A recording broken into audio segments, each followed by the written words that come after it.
কাচের গ্লাসের মধ্যে পোলাপান হলুদের গুঁড়া মিশিয়ে কি এক নতুন করে ট্রেন্ড শুরু করেছে, জানিয়ে সারা দেশে চলছে তুলকালাম কাণ্ড। জানা গেছে নাসিম নামের এক যুবক টিকটকে এমন ভিডিও দেখে বাসায় তৈরি করতে গিয়ে গ্লাসের মধ্যে পুরো হলুদের বয়ম ঢেলে দিয়েছে। এটা দেখে তার মা তাকে উদুম কেলিয়ে ঘর থেকে বের করে দিয়েছে।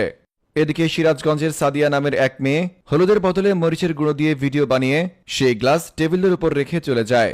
দুর্ভাগ্যবশত সেদিন তার বাসায় ঘটক এসেছিল তার বিয়ের প্রস্তাব নিয়ে, কিন্তু তার মা শরবত ভেবে মরিচের গুঁড়ো মেশানো সেই কাচের গ্লাসের পানিটি ঘটককে খেতে দিয়েছিল।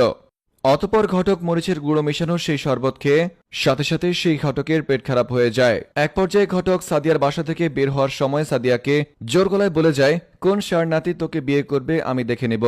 অন্যদিকে আমার এক ফকিন্নি বন্ধু এত গরিব যে তার বাসায় কাচের গ্লাস ছিল না বলে সে এই ট্রেন্ড নিয়ে ভিডিও বানাতে পারেনি, আর তার জন্য সে এখন দুঃখে কষ্টে হাউমাউ করে কান্নাকাটি করছে।